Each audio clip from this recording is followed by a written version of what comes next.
நம்ம மாமல்லபுரம் வந்திருக்கோம்.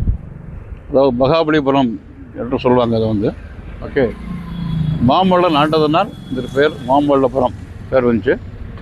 இங்கே வந்து முதல்ல வந்திருக்க பிளேஸ் வந்து கிருஷ்ண மண்டபம். இதாங்க கிருஷ்ண மண்டபம் பார்த்துங்க. ஓகே, இதில் வந்து ஒரு தொல்லியல் துறையில் ஒரு கல்வெட்டு வச்சுருக்காங்க. பல்லவர் காலத்தை சார்ந்த இப்படைப்பு சிற்பத்தில் இது ஃபுல்லாக படைப்பு சிற்பம் உள்ளே இருக்குது. நல்லா வந்து தூண்களோட கூடிய மண்டபம் இருக்குது.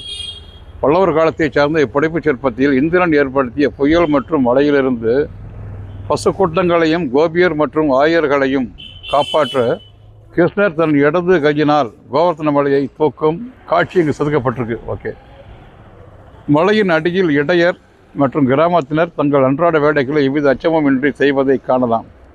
இப்படைப்பு சிற்பத்தின் முன் மண்டபமானது கிபி 16ஆம் நூற்றாண்டில் கட்டப்பட்டது. 500 வருஷங்களுக்கு முன்னால் கட்டிருக்காங்க மண்டபம் வந்து. ஓகே,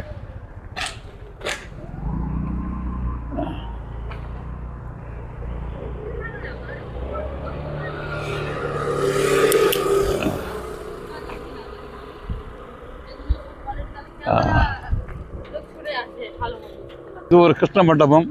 இங்கேயும் படைப்பு சிற்பங்கள்லாம் அப்படியே இருக்குது. ஓகே, பாறையை குடைந்து உருவாக்கப்பட்ட சிற்பங்கள்லாம் பார்க்கலாம். மேலே வந்து ஒரு மண்டபம் இருக்குது.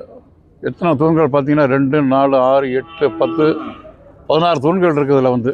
ஓகே, ஆமாம், இதுக்குள்ளே சாமி சிலையெல்லாம் இருந்து சொல்கிறாங்க. பட் இப்போ கிடையாது. ஓகே, மண்டபம் மட்டும் பார்க்கலாம் இப்போதைக்கு.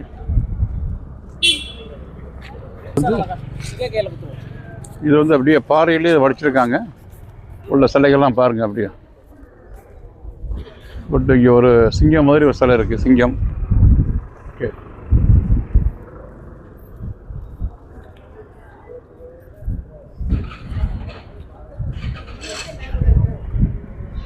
இதுதான் மாமல்லபுரம். அப்படி சொன்னாலே வந்து இந்த 2 யானை சிலை தான் காமிப்பாங்க.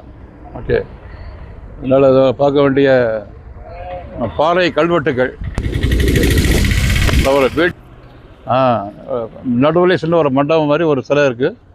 ஒரு முனிவர் ஒரு கால் யோகா பண்ணுறார் பாருங்கள். ஒரு முனிவர் வந்து ஒரு காலை தூக்கி அடுத்த கால் முட்டியில் வச்சுக்கிட்டு மேலே கைத்தி யோகா பண்ணுறார் பாருங்கள். அப்போ அந்த காலத்தில் யோகாசனம் நிறையா பண்ணியிருக்காங்க மக்கள் வந்து தெரியுது.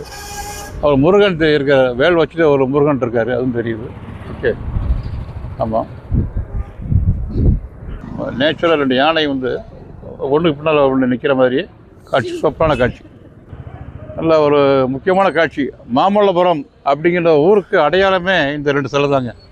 எந்த ஒரு சினிமாலையும் பார்த்தீங்கன்னாக்க மாமல்லபுரத்தை காட்டுறதுக்கு இதுதான் காமிப்பாங்க. எவ்வளோ பியூட்டிஃபுல். மேலே உள்ள சிற்பங்கள்லாம் பாருங்கள், எல்லாம் உயிரோடு இருக்கிற மாதிரியே இருக்குது. உண்மையிலேயே பியூட்டிஃபுல். இந்த பாருங்கள், யானைக்கு உள்ள ஒரு 3 யானை தெரியுது. இந்த பக்கம் ஒரு யானை தெரியுது. பியூட்டிஃபுல். அர்ஜுனன் தபசு படைப்பு சிற்பம் என்ன எழுதியிருக்காங்கன்னா, ஆர்கியாலஜிக்கல் சர்வே ஆஃப் இந்தியாவில் கல்வெட்டு வச்சுருக்காங்க. அர்ஜுனன் தபசு என்று அழைக்கப்படும் பெரிய படைப்பு சிற்பமானது மகாபாரத புராண கதையை அடிப்படையாக கொண்டு செதுக்கப்பட்டது. இயற்கை எழில் மிக காட்சிகள் இங்கு சித்தரிக்கப்பட்டுள்ளன.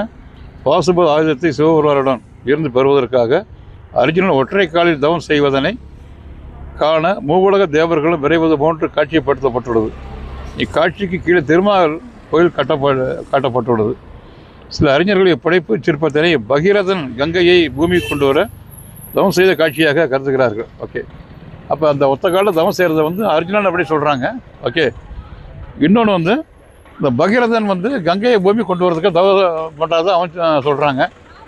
ஓகே, பல்வேறு காலங்களில் பல்வேறு கற்பனைகள் வந்து அந்த சிற்பத்தை வச்சு மக்களே உருவாக்கியிருக்காங்க. அதுதான் தெரியுது. ஓகே, நல்ல ஒரு பியூட்டிஃபுல் நல்லா இருக்கு பாருங்க. அப்புறம் இந்த குரங்கு பேன் பார்க்குது பாருங்கள், இது ஒரு நல்ல காட்சி.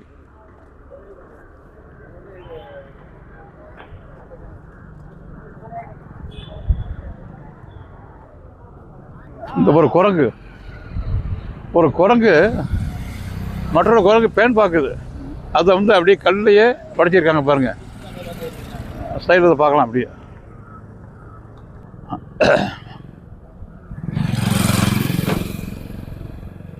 இங்கேருந்து பார்த்தா சைடில் தெரியும். சைடில்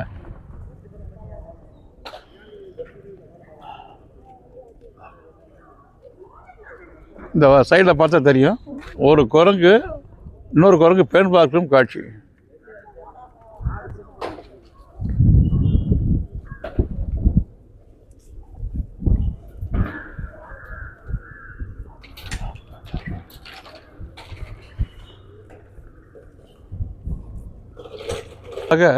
நிற்கிது கீழே விழுகாம.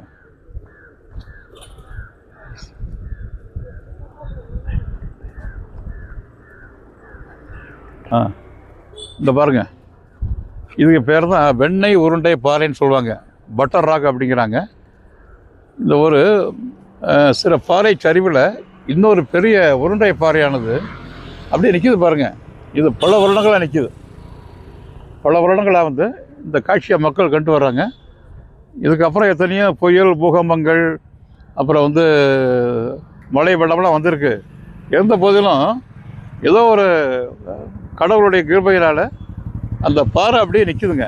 என்ன பாருங்கள், அதோ பாறை சரிவு, இன்னொரு பாறையோ பிரம்மாண்டமான பாறை, உருண்டை பாறை அப்படியே நிற்கிதுனாக்க இதுவும் தெய்வ சக்தியில் நிற்கிது அப்படிங்கிறாங்க. ஓகே, அந்த வெண்ணெய் உருண்டை பாறை மையப்பகுதியிலேருந்து பார்த்துட்ருக்கோம். இதுதான் வெண்ணெய் உருண்டை பாறை அப்படிங்கிறாங்க. ஒரு பாறை சரிவில் இருக்கக்கூடிய ஒரு பெரிய உருண்டை வடிவமான பாறை பல 100 வருடங்களாக அப்படியே நிற்கிது. என்ன ஏதோ தெய்வ சக்தியில் நிற்கிதுன்னு சொல்கிறாங்க.